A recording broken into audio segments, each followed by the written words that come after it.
Chapter 7. The Door of Hope Ajar.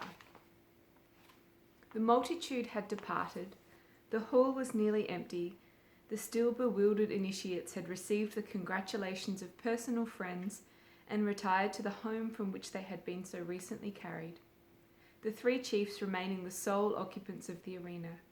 But I lingered in my seat, cherishing a hope I would not breathe to my companion on account of its audacity, yet wildly thinking that it might be gratified by some fortuitous circumstance or unimaginable coincidence.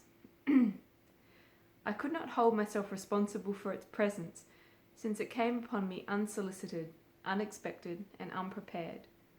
One of those sudden incursions of desire, which, coming on with a flood, carries the heart away upon its torrent before resistance is possible, even were such advisable. But when it came, and I realized the pleasure of its anticipation, I had no wish to think of opposition, but rather clung tenaciously to the idea as if it were the secret and the key of life. It also resembled a flood in a secondary manner.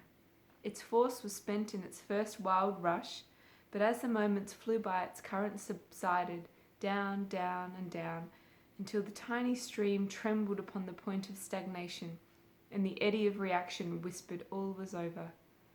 I rose to take my reluctant departure, when a tongue of light darted towards us from the little group, and my companion said, "Myhanene would be pleased to speak with you." My expiring hope, my wild desire was granted. I was glad that I had risen when the message came. It lessened the delay with which I answered it. He came to meet me at the instant, and side by side, his arm around me and his hand affectionately laid upon my shoulder, we approached Kushner and the Assyrian. As we met, and his arms encircled me, he spoke but 2 words, "My brother."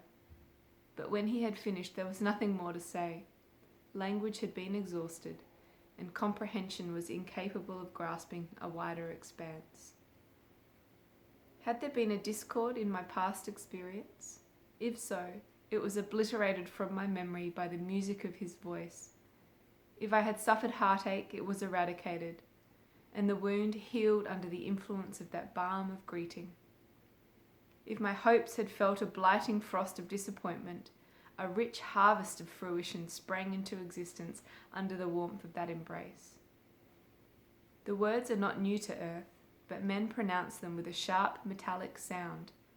The resonant fullness can only be estimated when heard in conjunction with the perfect rendering of the music to which I listened.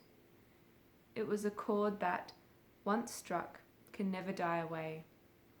It fell into my soul like a plummet into the ocean, waking in its first plunge a deep and lingering monotone. But as it sank, a chime of melody arose whose virgin song must echo and re-echo till every fathom in that shoreless of sea of life is filled with the harmony which has been born of sympathy. Myhanene was silent, as if listening to the reverberations rolling around us. I was overwhelmed with the stupendous vistas of the possibility of feeling, the floodgates of which he threw wide open by the utterances of those 2 words. Had I the power, I would not have dared to speak, and thus assassinate such melody as his voice produced. So brief in its delivery, it was yet the longest and most eloquent discourse to which I had ever listened. Even now I am but just able to comprehend its outline. To fully assimilate it will be the study of eternity. Its echoes are still ringing through the corridors of my being, sounding the keynote of my every joy, and will so continue until I bear the sweeter music of the voice of him in whose utterance lies the full chorus of the eternal psalm, whose lip on earth gave form such sounds no other has had the power to imitate, and who in heaven has skill to wake the strains divine. The Assyrian put an end to my contemplation by asking me if I had enjoyed the chorale. "I am scarcely in a condition to express an intelligent opinion on anything," I replied. "I am in a maze of bewilderment, to which every feature and development of this life contributes, rendering me unable to find words, thoughts, or emotions capable of adequately expressing my feelings. I quite understand your position, he responded. Fortunately, you're not expected at present to systematically appropriate all you see, but you will acquire the ability to do so as you proceed.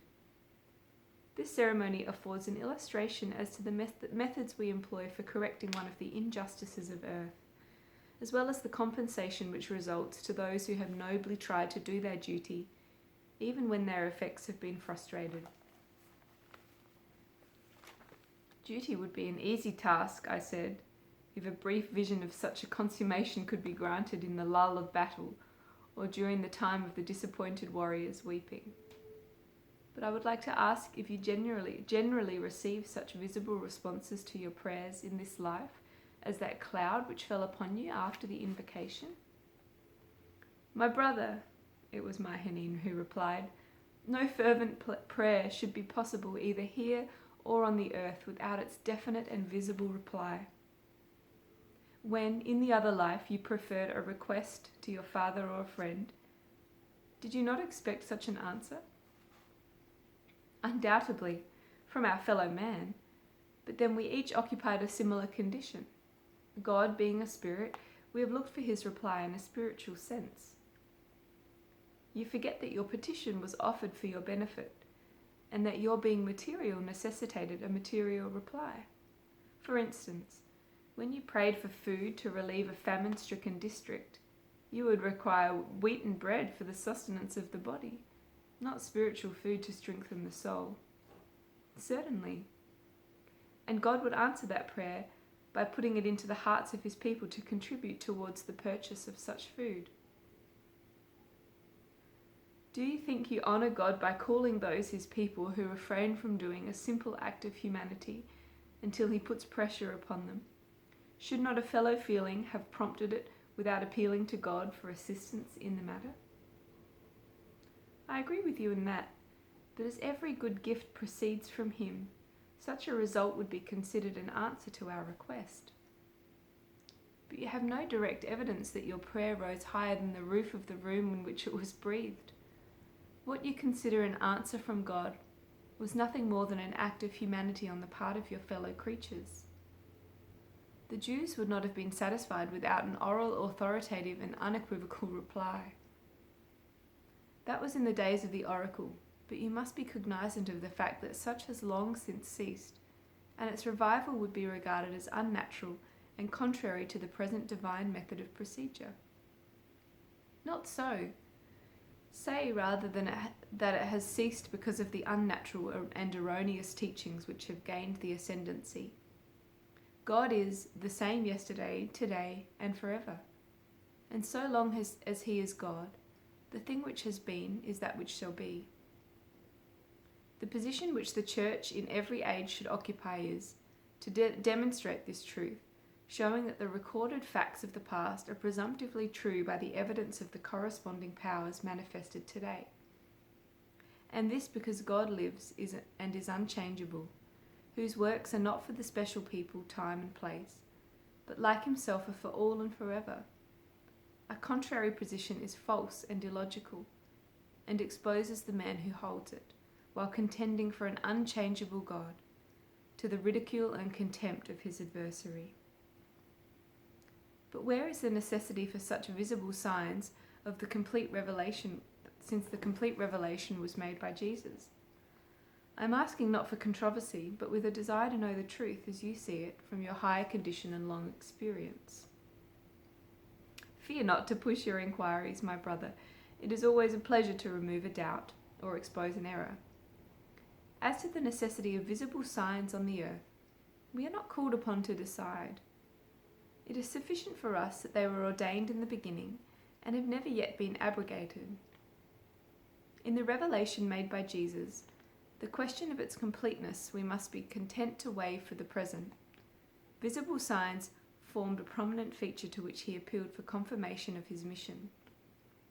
He promised also they should follow those who believed, for a similar attestation. His promise was redeemed in the history of the early church. Such visible signs were intended and ought to be the witness of the same today. Wherein lies the root of these erroneous ideas and misconceptions so far as you understand them? They have various origins, the first of which is due to the false position into which the Bible has been forced by claiming it to be the Word of God, a finished and perfect revelation, instead of taking it at its own value, as containing the Word of God to a specific people, designed for guidance under certain conditions, and but a fragment of that revelation which began in the beginning of man's existence, and will be carried on to its close. Jesus wrote no law which was handed to his disciples with a command to keep, neither did he commission anyone else to do so after his departure. His injunction was to preach, and that only as the Spirit should give them utterance, that voice of the Spirit being the continuance of revelation until time should cease, leading his followers into all mysteries. Another source of error arises from the interpretation and reinterpretation of this most unsatisfactory authority, that it may be made to meet the oft-recurring difficulties due to scientific and intellectual advancement. Truth, as perceived in one century, has naturally been outgrown and has become an error in the next, while the struggle to maintain the authority of the book and adapt its interpretations to the new conditions caused divisions and dissensions without number, each of which has expelled the error and engrafted its own idea of truth, propagated from an undue emphasis on some passage upon which it is founded, without reference to the many, which others construe into an entirely opposite claim. Gradually, these innumerable dogmas have received wider sanction. At the same time, the idea that signs and prophecy have ceased has been taught a necessity, until at length the tradition and authority of the Church has usurped the living word and lively oracles of God, with the unavoidable result of error and confusion.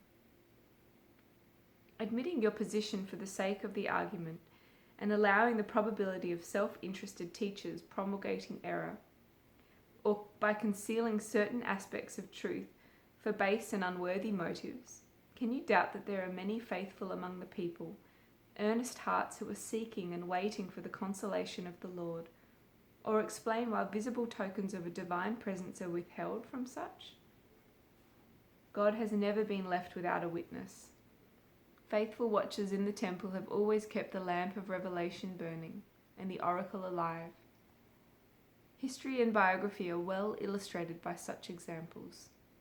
The salt of the earth who maintains the standard and show the possibilities from which the church has degenerated. These only emphasize the truth I am declaring to you, since their experiences are capable of universal extension. But where do you find such exceptions to the general rule? They are men and women who think for themselves, who, catching a glimpse of celestial visions, do not turn away and consult the opinion of any teacher as to the legitimacy or otherwise of listening to the voice which calls to them from the cloud of glory. But following the dictates of their own souls, they answer, "Speak, Lord, for thy servant heareth," and thus are drawn into that communion of saints which needs no mediator, seeks the aid of no priest, and is rewarded by a vision of the true Shekinah, from which the rendered veil of doubt is torn away, bringing them into the hallowed presence of the Lord. With the great mass of religionists, such saints are accounted imaginative, superstitious, the victims of satanic delusions, or slightly deficient in mental responsibility.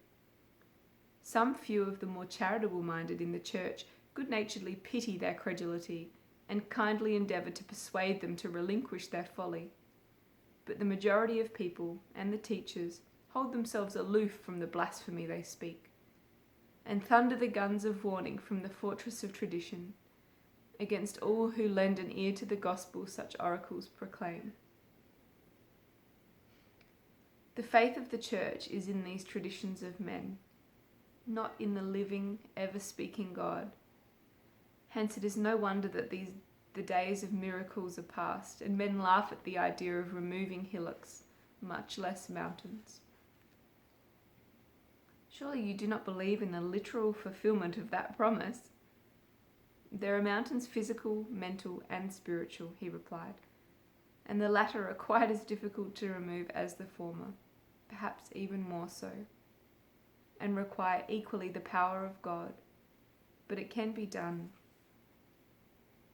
Have you not just witnessed the removal of mountains of deformity? I have indeed. How was it accomplished, he asked.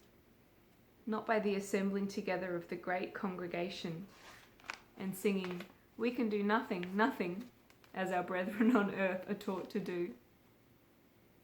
They came to work, and that every soul did its utmost was attested by the result. Before Siamedes offered the invocation which secured that visible response, he had assured himself that his and their unaided powers were put forth and exhausted, and being confident that of himself he could do no more, he invoked the strength which was beyond and above. And God would have broken troth if he had not honoured such faith. He had not to detail his desires, elaborate his wish, or discourse on the benefits and glory to accrue. His cry was a prophetic thanksgiving for the strength he and every soul knew would be given to them. He was conscious of the fact that his requirements were already known. Everything which could be done in this hall was completed, and there was a pause in the service, an interval only to be terminated by divine action, and the waiting faith of the multitude captured that action by storm. God had not power to tarry when assailed by such a force. Therefore that sign descended, and with it the necessary energy to continue the work they had so confidently undertaken. It might and should be so on earth, but instead of healing they inflict most grievous wounds, and then send the sufferers here for remedy. They have not the opportunity, even if they had the power, to do what I have witnessed here, I ventured to remark. God is too wise and just, he answered, to require or expect any man to perform an impossibility. But in those things which are well within their capacity to do men work according to that rule of faith which you have seen exemplified? Nay, verily. Rather, forgetting that they are called to the high privilege of being workers together with God, as you have seen illustrated, they have been educated into the practice of doing nothing but asking God to do it all.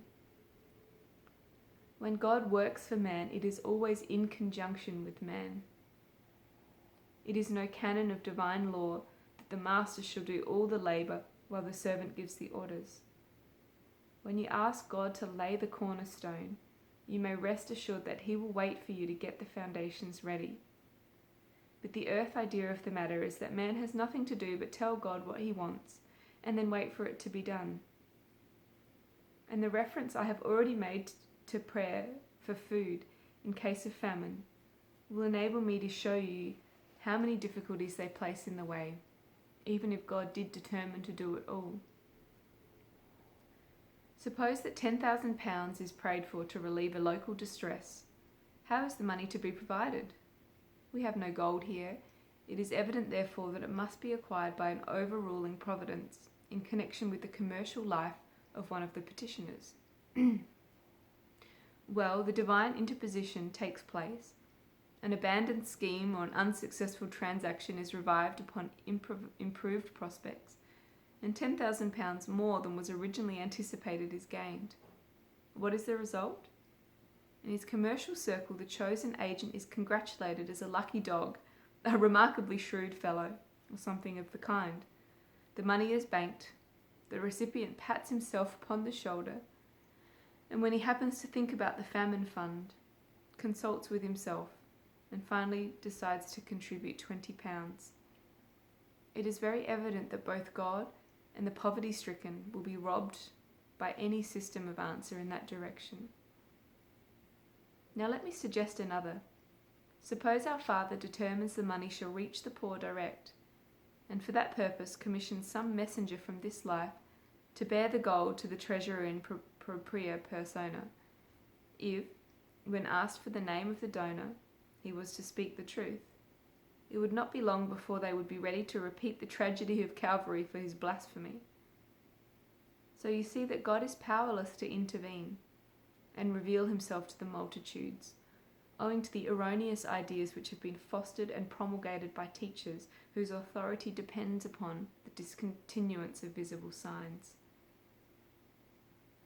I am sorry to say your argument is only too true, but seeing that this error is the gradual accumulation of ages, how far are individuals held responsible?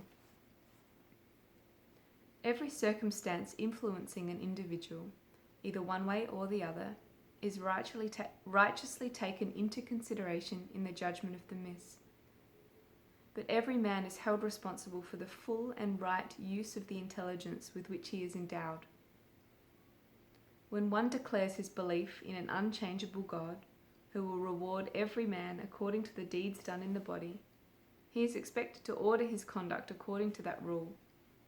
Not to say that faith or belief is everything and works have no influence in the salvation, or, again, to affirm that did God at one time communicate with men by visible and oral signs, but now has ceased to do so because he has completed his revelations.